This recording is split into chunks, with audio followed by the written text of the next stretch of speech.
Hi guys. Before we proceed to this video, we've got something very important to share with you.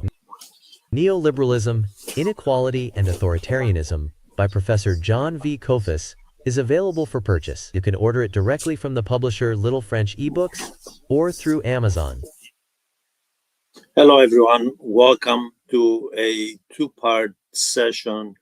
The first video will deal with how the Trump administration's tariff policy has impacted the status of the United States on a world scale.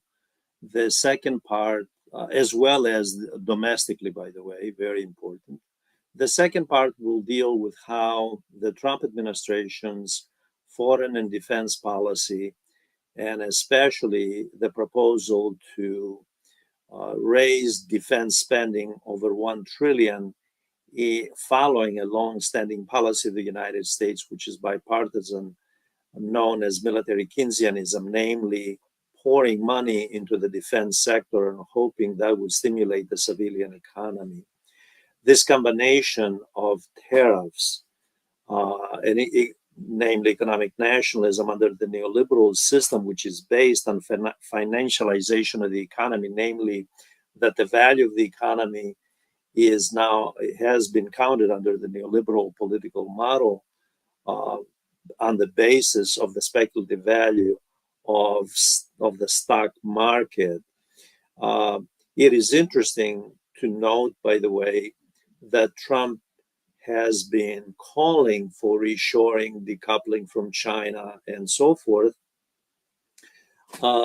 However, he and his family are immersed in the financialization economy, and as people know who follow the headlines, the Trump family is invested in cryptocurrency, which is the quintessence of the financialization economy, the speculative economy, not in the secondary of production, as the Trump administration and its followers keep saying is very important to the American economy, namely the manufacturing sector. And there must be decoupling from China. There must be a return of American factories, not just from China, but globally, from Canada to Mexico to Europe to Latin America, coming back to the United States. Yet, this is important, the Trump family, as well as Trump cabinet officials, are heavily invested in the speculative enterprises, because the course of the entire American economy is driven by the financialization model, the speculative value of stocks and bonds. Now, having said that, we are coming up on, in fact, on the 100 days of the Trump administration, and there is a lot of talk about what has been accomplished in the first 100 days. And clearly, the tariff war issue, along with the foreign policy of the administration and the defense policy, are at the head, at the top headlines. The tariff policy, tariff wars, as they're called in many headlines by many analysts, are certainly very, very important, because they have brought chaos and turmoil within the United States. Many lawsuits, by the way, by states as well as small businesses. And at the same time, there are efforts for realignment, namely of the United States trying to ask that defense spending of its allies, NATO allies, be raised from 3% of GDP, which they were not spending that to begin with, by the way, to 5%, and urging them to buy US weapons, urging the rest of the world, especially oil-rich Arab countries, to also buy weapons. They have pledged to do so. And also the Trump administration itself raising the specter of spending in defense over $1 trillion at a time that there is a proposal to give back to the richest Americans, the richest 5%, depending whose statistics you believe and whose rhetoric you believe, anywhere from 1 trillion to 5 trillion. There is a proposal for 4.5 trillion in givebacks, and the bulk of that is going to the richest Americans who clearly, as a number of them who sent an open letter to the White House pointed out, don't do it. This is not in the long term, to the long term benefit and the long term interest of the country, of the economy, and for the sake of equilibrium, don't do it. Market equilibrium, don't do it, because it simply takes out money from the mass consumer and puts it in the concentrated pockets of the richest Americans who don't need it. Now, I should point out, by the way, again, just one more point, because I was struck by this, given that a couple of days ago, on the 28th of April, and then yesterday, the 29th, today is the 30th of April, 2025, the president said in an interview to the Atlantic magazine, "I run the country and the world." I could not help that that statement reminded me of Charlie Chaplin's 1940 motion picture, The Great Dictator.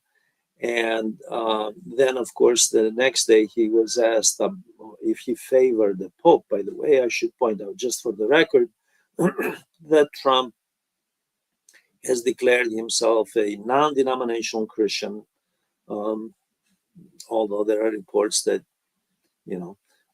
he may have some tendencies toward atheism as well. He said that he had no favorites, but he would like to be Pope as well.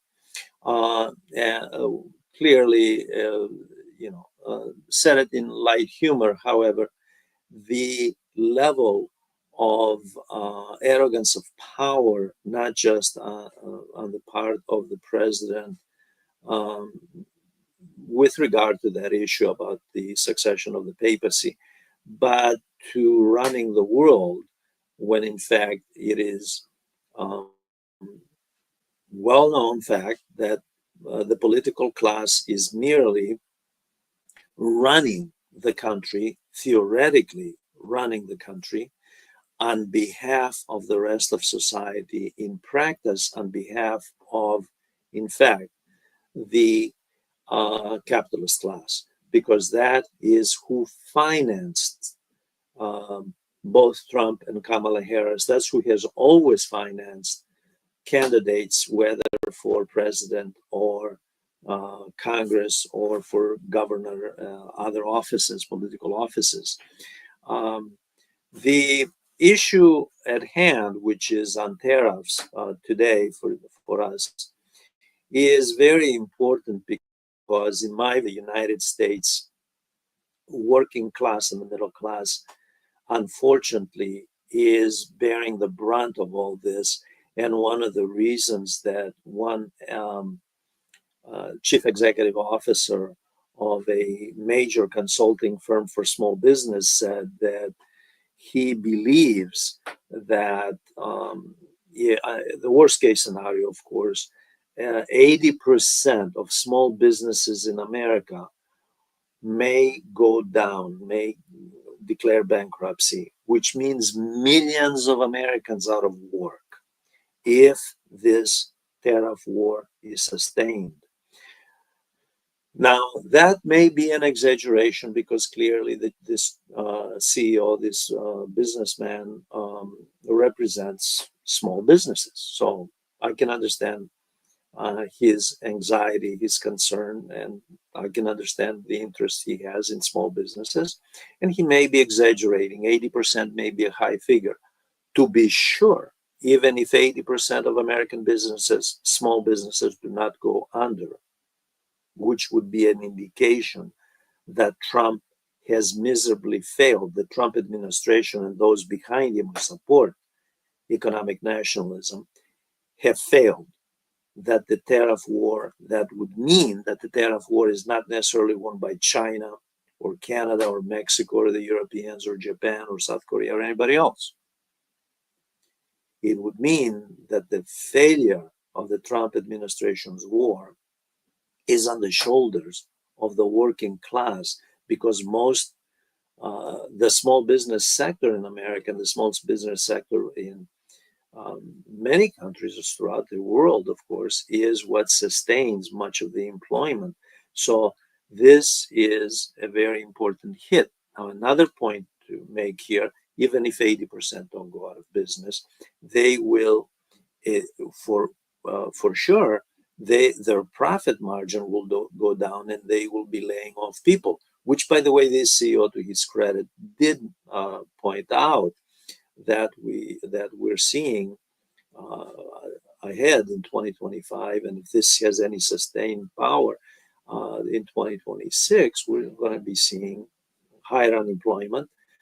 Small businesses have small budgets; they can't support a lot of workers. Now, clearly, I view the tariff war economic nationalism issue in terms of who gains, who loses. And the question is that even within the capitalist class, there are obviously some losers. The chief executive officers of several companies, large companies, let's put aside the small business sector, large companies, including Walmart and Target, the largest retailers in the United States, by the way, went to Trump directly. They didn't file lawsuits like the Small Business Administration in various states filing lawsuits against the Trump administration on the issue of tariff, and the Trump administration exceeding its constitutional authority in imposing tariffs that hurt the economic interests of states and small businesses. Putting that issue aside, the big dogs, as I like to say, the large corporations, went directly to Trump and told him this is not an issue to be taken lightly, that in fact, the United States retail sector relies very heavily, and those who live in the United States and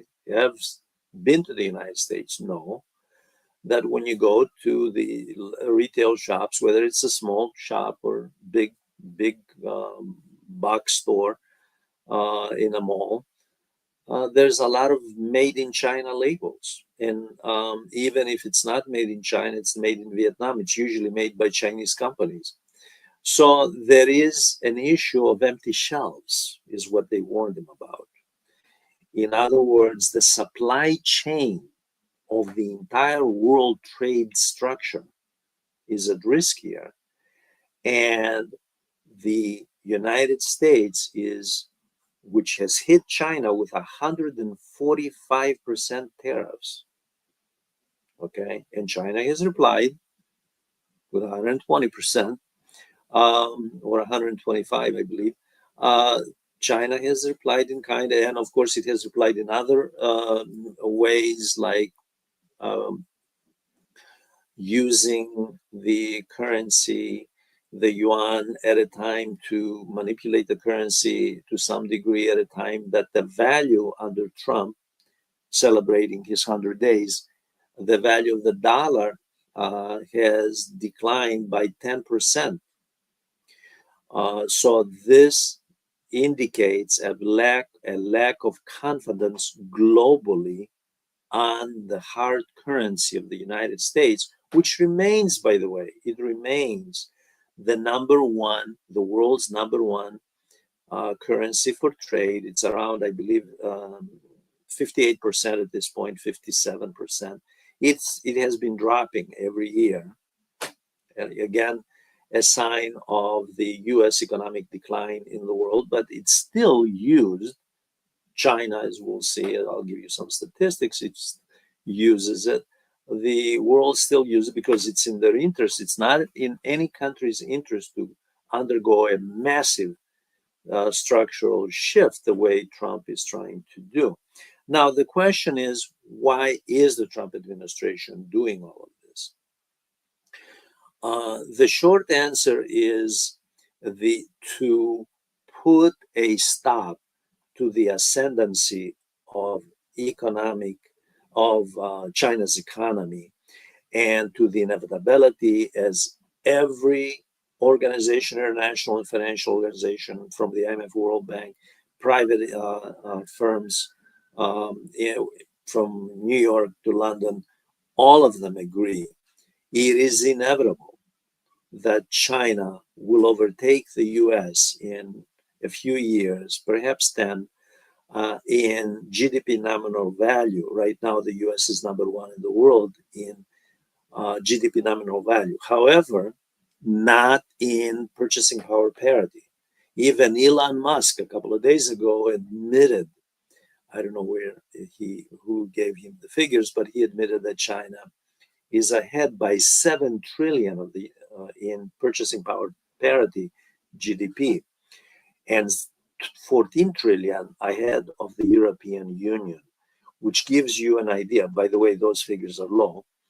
It's actually 9 trillion by other figures, 8 by some, 11 by others. So the minimum is 7 all the way up to 11 trillion. So we are talking about a huge advantage that China has over the United States right now. This is not down the road. This is right now. By the way, purchasing power parity is the only thing that matters in the economy because that's what you buy. That's what you buy with money. Money is paper. It has no intrinsic value. It's what it buys and sells. So that is a very important figure, and this is why even Elon Musk, who is right there next to the president, although on his way out after he did what he did in Washington with the federal bureaucracy, admitted that this is the reality of it. Now, given this reality, the question is, in the history of the world, has there ever been a country which is at a weaker financial and economic position in terms of its status in the world economy, taking on another one, a competitor, which is much stronger and still prevailed? Well, I don't know of any such examples. Great Britain was certainly challenged by Germany in the late 19th, early 20th century, and the result was World War One. Okay, this is obviously a possibility. We could, and there are those hawks, both in China as well as the United States, who argue that this may blow may balloon through and manifest itself, this trade war, into an actual military conflict. That could happen. And it could be, the pretext could be Taiwan and the South China Sea, obviously, where the United States keeps, regardless of who is in charge, by the way, in Washington, keeps saying that the United States supports the open door policy, which goes back to the McKinley administration, early 20th century, late 19th century, early 20th century, to Roosevelt and the rest, who open door means, by the way, keeping China, forcing China to open its markets in the age of imperialism back then. That's what it's called in history, by the way.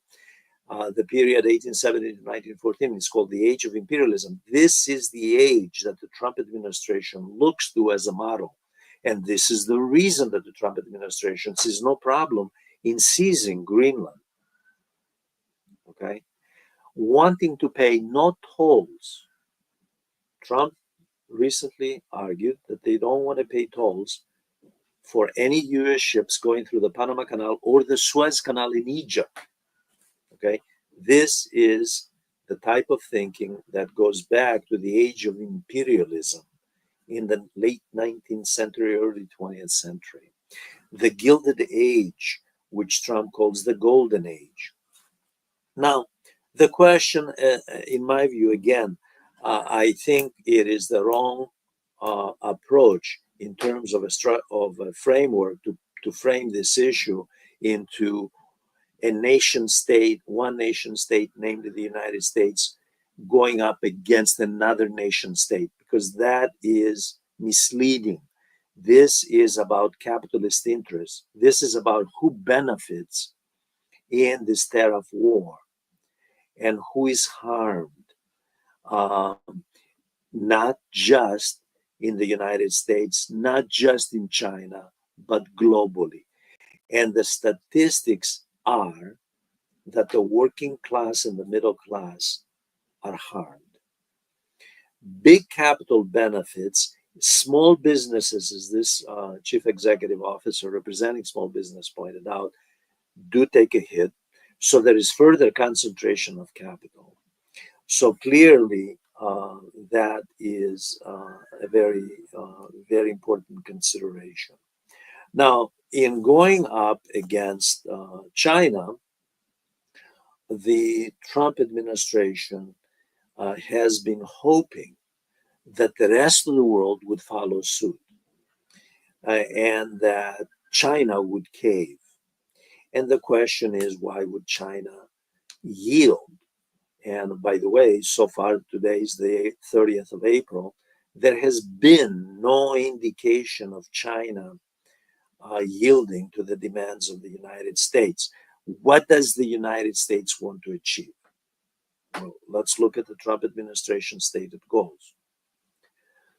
They want U.S. manufacturers as well as other companies to invest in the United States and restructure the economy of the United States and have the secondary of production strengthened and create manufacturing jobs over 100,000.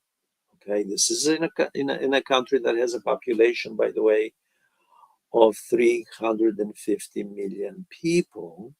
Okay, let's not forget that. And the division of labor in the United States is such that 72%, approximately 72% of the labor force is engaged in the tertiary sector of the economy, that is, in the service sector. Deindustrialization has been a reality. It's not that it's taking place now. It has been a reality from Reagan to the present. The fact is that the corporations in the United States seeking higher profits went throughout the world, many of them in China, because China provided cheap labor and raw materials and a vast cheap raw materials and a vast market, domestic market. So they saw huge profit opportunities, and the statistics indicate multinational corporations, businesses that have gone to China in the last 35 years have made trillions, not billions, trillions. Okay. And so China has been very important for the capitalist class. This is not about the United States as the base of the corporations, multinational corporations. Multinational corporation capital, it's not just multinational corporations, capital in the last 500 years has gone wherever it realizes the highest profit, lowest cost of labor and raw material. That's where capital goes. It goes where it realizes the highest profit, the highest return on investment. That's who has created the problem, not China. China has taken advantage of the neoliberal model of globalization and corporate welfare, adopted some of the aspects of neoliberalism, combined them. Let's remember, China is one party state, Communist Party, combine them with some old policies of leftover policies of statism under the Communist Party. The Communist Party of China still determines the macroeconomic aspects of the country. This is not the case in the United States. Wall Street does that. Wall Street prevails over the Federal Reserve. Wall Street prevails over labor policy, over industrial policy, over investment policy, over trade policy. No matter who is in Washington, Wall Street elects politicians. Wall Street politicians are beholden to Wall Street. They're beholden to big capital. In the case of China, the state in China, one-party state, is a partner, and it determines in 5-year plans the course of economic development and social development, which is lacking in the United States, by the way, and most of the countries in the world. India, for example, India is a good example. Which, by the way, India has had rapid economic growth, much more in the last few years, last 5 years or so, than China. But no social development. China has a social development component, again, a leftover from the old Communist Party regime. Obviously, the Communist Party itself has embraced capitalism, globalization, well integrated in the capitalist world economy,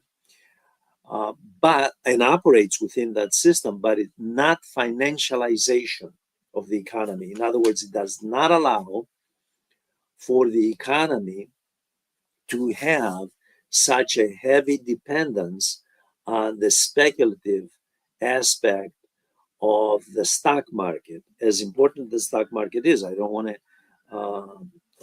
I don't want to understate that, I should say.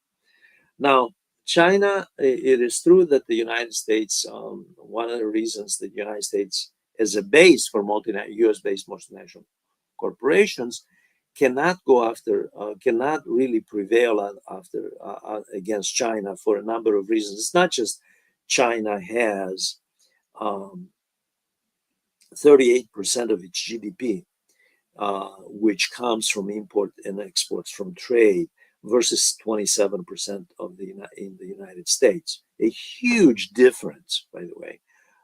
China has had an export-oriented growth economy, export-oriented growth versus a consumer-based economy. The consumer-driven economy of the United States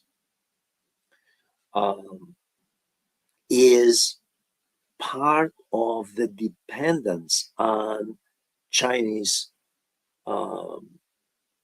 imports into the United States, and part of the dependence for the fact that the United States has realized the chronic balance of payments deficit. This is not just now, by the way. This is throughout. This is before China became integrated in the world economic system. The IMF, during the second term of the Eisenhower administration, warned the Eisenhower administration.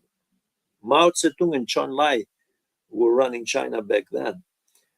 The IMF warns during the second Eisenhower administration that the chronic balance of payments deficits, the current account deficits, are undermining the dollar, and the dollar cannot be sustained as a currency based on gold because the US did not have enough gold to keep doing this. Now, the US, after the IMF, this was a top secret warning, by the way. The IMF, unfortunately, did not go public with that, but the evidence was very clear as the Europeans realized, first and foremost, France in the mid-1960s under President Charles de Gaulle, who clearly knew this was happening. It was evident that the US dollar was not really reflecting the gold reserves that it had, and that the economy and that the dollar was a blank check basically, and that the US was writing blank checks, and it was like the dollar was in fact undermining the real economies of its trading partners back then. Of course, Europe being very important to them. Now, this is significant today because China, coming back to the issue of the coming back to the issue of the current account deficit, has a $1 trillion surplus in trade. Now, this is not necessarily a good thing. This is not to say, by the way, it has tried to, and it has reduced that surplus that China has had in the last 15 years. This cannot be sustained long term, of course. This comes at the expense of the rest of the world, much of it against the United States. And the question, of course, is to what degree does China have to do some self-reflection here and restructure its own trade by raising, and it has done this, by the way, by raising living standards, especially in the western provinces, in the northwest, especially where the Muslim minorities are, but throughout the western provinces, from Tibet to the north, from the south of Tibet to the north, in the Uyghur region, all of that, all of these areas are not as prosperous, and the living standards could stand a considerable raise. But throughout China, living standards could be raised, and of course, Xi Jinping, the president of China, has tried to do that to make up for the loss in market share in the United States, especially, but some other countries as well. So China has a problem as well. Rapid industrial development, realizing this massive surplus, okay, and then running into a tariff war against the United States. Now, the United States, of course, tariff war may be on the surface. It may be because of the U.S. administration and those who support and those who are not, who have not studied economics, believe that, well, somehow China is collecting this money. Actually, it's corporations, whether Chinese or from all over the world, including U.S. corporations. Okay, U.S. companies operating in China, and there are many of them. The best, most well-known names manufacture there and export. They re-export to the United States directly or indirectly. So they are the ones making the profit. Okay, they are the ones realizing the benefits of the American market. Trump has said, well, come back here. Reshoring, that's part of the reshoring doctrine. Reshoring. How many companies have done that? Well, in 2018, during the first Trump administration, there was a reshoring policy. The Trump administration asked about reshoring. A few companies came back. Most did not. The current chief executive officer of the largest pharmaceutical company in the world, Eli Lilly, pointed out that yes, we're going to look at the possibility. I think he mentioned Ohio as a possibility of opening another plant there. But he said the fact is, there's not going to be any reshoring. They're going to leave operations where they are. Now, there are companies, both U.S. and non-U.S., including some from Taiwan and South Korea, that want to take it, that want to avoid all these problems of the tariffs, and are considering the reshoring issue and putting money in the American market. There are also companies, however, German companies, Latin American companies, that are leaving the United States. So this is not a situation where it is all that clear by any means, and the Chinese government has the economic muscle, through the BRICS group. Although the United States has tried to divide the BRICS group. Recently, J.D. Vance, the Vice President of the United States, went to India. The U.S. has announced that India will be the first country to join the United States in some kind of a bloc against China, economic bloc to stop China. The fact is that so far nothing. China has enormous leverage with other countries, especially the global south, and China is well aware of the India U.S. Um, um, friendly relations, and the fact that India, during this brief history of the BRICS group, has actually tried to play an equal, if not superior role to China within BRICS, take the leadership, in other words, because India had historically been a non-aligned country, so it has this affinity with the global south. However, China is the world's largest economy in purchasing power parity. Like I said, even Elon Musk um, recently admitted as much. Now, the United States is in a hard. All of this comes at a time the United States is not in a position to be doing this, partly because recent statistics indicate that there are some serious problems with the rising socioeconomic gap. Now, Alexandria Ocasio-Cortez, the congresswoman from New York, and Senator Bernie Sanders from Vermont have been going out on tours throughout American cities and pointing out in this anti-American oligarchy tour, pointing out that we have a problem here. We have this super concentration of the 1% that own more wealth than the bottom 90% of the population. Well, some recent statistics are not good. 70% of Americans are financially stressed. 78%, it used to be 60, by the way, and Senator Sanders used to use the old statistics of quoting 60%. Now, according to some new research, 78% of the American people live paycheck to paycheck. This is not a good thing. And it's indicative that the United States economy is consumer driven. It's a credit economy. When you look at statistics at the savings rates of China versus the United States, you're struck by the fact that the savings rate is in China, although that's also been changing, by the way, because they're increasingly moving toward a consumption economy, are far higher than the United States.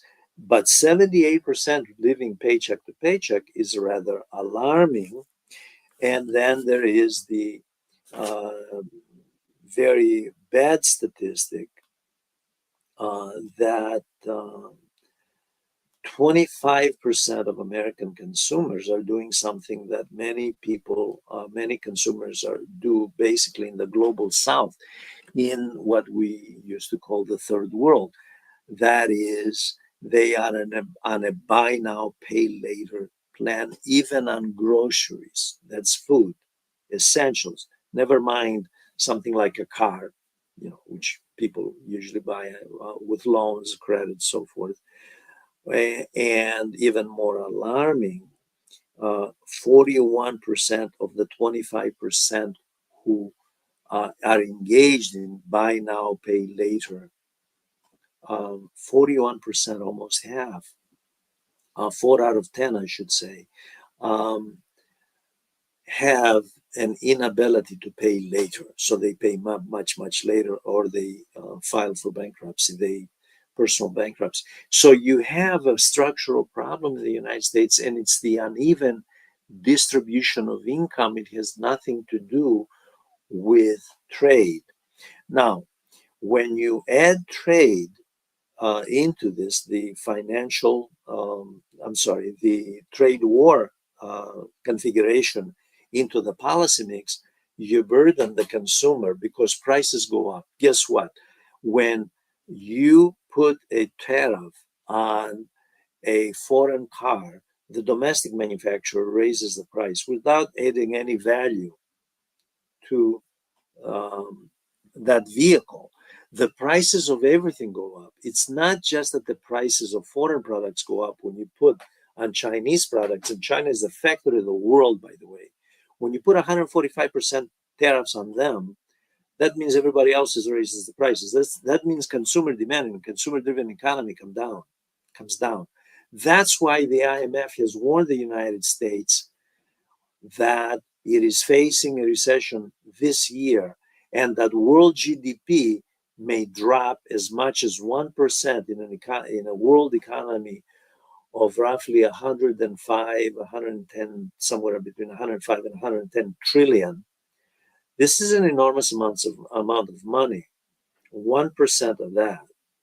So this is about as much, it's a little bit over a trillion. In other words, about as much as the Chinese trade surplus with the rest of the world. So we're talking about a huge distortion in the world economy, and it impacts the working class.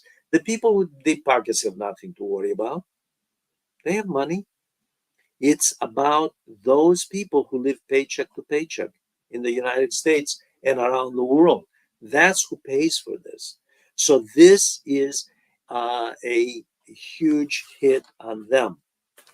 I should point out, by the way, that the Trump administration advocates, and unfortunately, even some of the not just the pro-Trump press, but even some of the other mainstream press points out, in the month of April, and today is the end of April, the 30th of April, uh, the United States realized the highest custom duty receipts from tariffs it has ever realized. Okay, let's deconstruct that statistic. All right. So the United States took in more money in the month of April as a result of Trump's tariffs than at any time in history. Who paid for that? When I buy Chinese shoes, for example, as an example, and there's a tariff on those, I pay for that as an American consumer.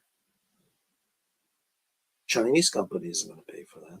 They may lower their price a bit to adjust so they can make it more attractive to be competitive. But the consumer pays for that. So the question is, what is the ultimate goal of tariffs here? Is it indeed to strengthen the secondary sector of production? Because we know from Trump's own first administration, reshoring and decoupling did not take place.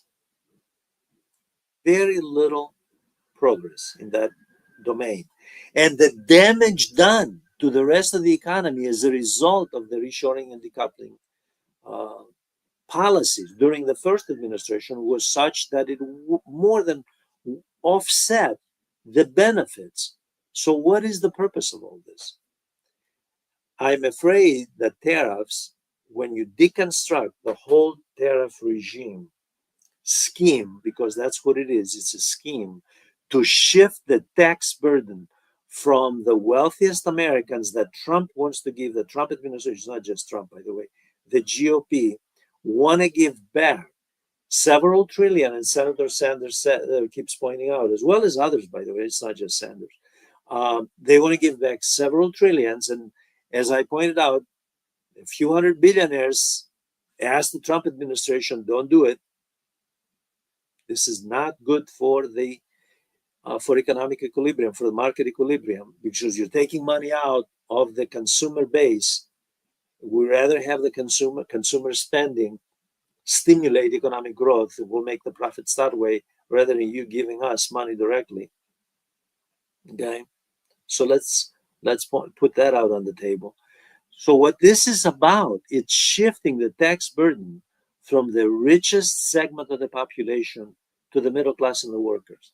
That's what tariffs are about. Undermining the American middle class and the working class. This is not about nationalism, China against the United States. That's nonsense. Those who are ideologically driven, and I have seen a number of them in video and on television, who basically, you know, use very nationalistic rhetoric and lose their emotions in when debating the issue of America first. In the last analysis, you find out that some of these same people, either they or the, the those that they support, have financial interests in China themselves and making profits from China. Yes, the hypocrisy. This is about shifting the tax burden to the workers and to the middle class, which is really interesting because when in 2024, in November, when the middle class, because the middle class, by the way, I want to make sure that this point is made because a lot of people assume that the workers voted for Trump. Actually, a segment of them did, but he won both in 2016 and 2024 because of the middle class. A number of research centers, public opinion polls indicate that. They voted for Trump because they were hoping for pro middle class, pro labor policies. What they are getting, what they got the first term, what they're getting now are policies that hurt the middle class and hurt the working class. And economic nationalism is filled with such policies. Um, Now, I want to shift to another issue of the Trump administration efforts to rally countries. At first, there was this rhetoric about the 15 privileged countries from India to Switzerland to the United Kingdom and Australia that would join Trump and form some kind of a bloc. Then comes from, I believe, the Treasury Department, another statement, we're going to have 70 countries. And we urge them, 70 plus actually, we want to urge them to form a bloc, a US-led bloc. By the way, remember, Trump himself in the Atlantic magazine stated that he runs the US and the world, okay? US-led bloc against China. What against China? What is China? What is the Chinese economy? It's so well integrated into the world economy. There are American corporations, Australian, European, Latin American. They're from all over the world, India, and in reverse, Chinese investments in the rest of the world. In fact, a lot of them, U.S. and Europe, try to stop some of that Chinese investment in the rest of the world in the last 10 years. But the fact is, the capitalist economy is like a web. It's well integrated. It is one world economy. There's no such thing as an American capitalist economy or a Chinese capitalist. It's one capitalist economy. And this is self-defeating. So that's one thing about the US-led 70 plus countries going against China. By the way, in terms of imposing trade restrictions on them, imposing tariffs, and this is amazing when I read it, going so far as to block them in the ports. Chinese, by the way, are famous for having lock on, in other words, not that they stole them, they have leases, they pay for them. Ports all over the world, from Germany to Greece to Peru and so forth. They have ports, Panama, right, all over the world. This is how they have the largest commercial shipping network in the world. They're the largest trading country in the world. So they need ports and have of the 100,000 ships at any time in oceans out there on every day on average, most of them are Chinese or work for China. They're subcontracted to the Chinese. So the question is, even if we get, by the way, no one has come forward, just for the record, no country has come forward. There are threats that the US is just about to sign a deal with the UK, with Switzerland, with India, with Japan, with South Korea, with Taiwan. Okay, let's see what happens. But even if it happens, let's say it happens, exactly what does that entail? Because China is just a place where it houses part of a very large part of the world's manufacturing system. That's all it is. And to attack that place and block them is to shoot yourself in the foot. This is self-defeating. It is, in fact, alarming that they would even think in those terms. And, Jeffrey Sachs, whom I respect at Columbia University, by the way, I like Jeffrey Sachs. He's a very good analyst. He used to work for, the international organizations back in the 90s, IMF, World Bank, and advise countries in Eastern Europe on how to become neoliberal. Fortunately for him, in my view, he's come a long way and now is pro-peace and against economic nationalism. He's a very good economist. He he has a very, unfortunately, I mean, a very keen observation on these issues. Unfortunately, uh, he may be right that some of these people who make policies may not be, I want to put it kindly, may not be as bright or as educated or have not studied the issues, which are complex. However, I think there is another issue here. They are so blinded by the greed of those who advocate the preeminence of America as the world's number one economy, the way it was from Truman to Johnson during the Vietnam War, Johnson, the way it was then. They're going to recapture that. That's all gone. That's a long time ago. The world has moved on. The core of the world economy is not the United States as it was during the Truman to Johnson era. The core has shifted to China and its partners. The fact is, the world division of labor has changed. The US division of labor has changed. When you look at statistics, US Department of Labor statistics on the US division of labor under Eisenhower, and you look at it under Trump today, it's very different. The service sector dominates. How do you restructure the division of labor within the United States, let alone the world division of labor, um, through tariffs? Through tariffs, that's how you do it. That's it. That's the trick. Nobody else figured it before. The Trump people did. Is beyond me. That's an enigma. The fact is that the United States government right now has not accepted the reality that it is fighting an unwinnable war, the tariff war. It is fighting this war to restore American preeminence lost.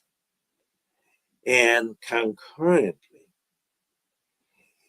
is continuing to sink the country deeper into chaos by pursuing the financialization of this economy under the neoliberal model, in which the first family itself is involved with cryptocurrency, by the way. Okay? Elon Musk is involved. Many of the people in the government heading the cabinet of the Donald Trump administration are involved. That's not China. China did not do this. This is the choice that the US capitalists made. This is not to say that there are no Democrats, by the way. The Democrats have been following the exact same model of financialization. Okay, I don't want to sound that this is, well, it's just the Republicans. No, it's the Democrats also. Nor do the Republicans have monopoly on following a class warfare policy. Senator Sanders was right that Biden did the same thing. A number of other senators. When Biden went out the door, he made, that is, when he left the White House in his farewell address in January 21, he made a very important speech, in my view. He made a very significant speech, comparable. In fact, he mentioned the Eisenhower military-industrial complex on his way out the door. He should have made that speech long before that, by the way, and he should have practiced what he said leaving the White House, namely that an oligarchy has taken over the United States. Of course it has.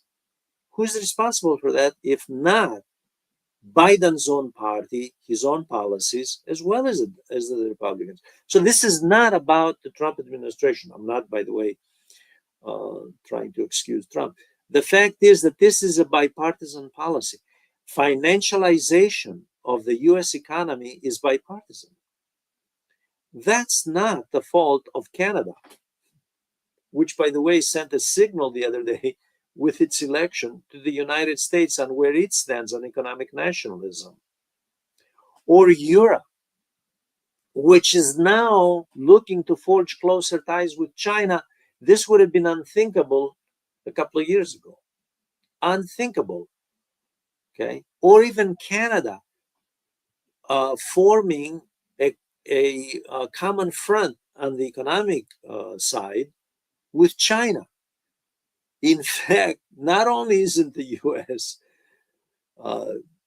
dividing countries from going in this fragmentation approach that they have to the world economy, as the IMF and the World Bank have pointed out.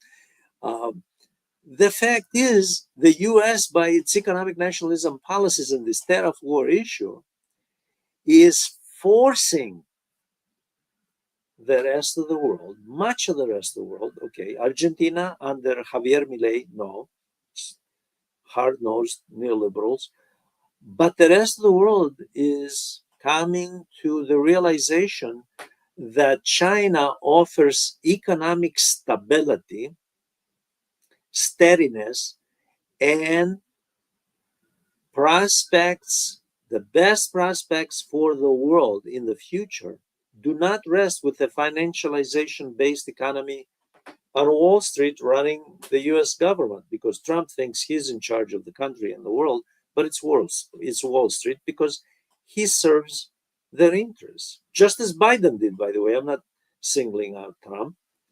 Biden did the same thing. Okay? So this is an issue of, instead of looking inward at the structure of the US economic system and the policy direction in the way that Franklin Roosevelt did when the Great Depression hit, by the way. He had to be convinced too. His wife, thank God, was there to help him with that, as was the great British economist John Maynard Keynes. But he had to be convinced too. But he realized, very slowly, but he realized that in fact the problem was internal, and there had to be a redirection of the economy, and that's where the New Deal comes in. Okay, so the US is in desperate need of a New Deal, not economic nationalism, trying to find enemies to deflect attention and then burden their own working class and middle class with these consumption taxes, because this is an indirect taxes. Though the most regressive taxes in the history of capitalism are indirect taxes. Direct taxes, namely taxes that, unfortunately, the tax rate in the United States has dropped significantly. When you look at the tax rate on the rich and corporations during the Eisenhower administration versus today, what you see is that during the Eisenhower administration, corporations paid over 70%, as did the wealthy people back then, multimillionaires and billionaires. And today it's under 20% if they pay that, given the tax loopholes and tax havens around the world. That's an internal issue. It's not going to be solved by putting 145% tariffs on China. That's only going to make matters worse because the financialization of the economy remains.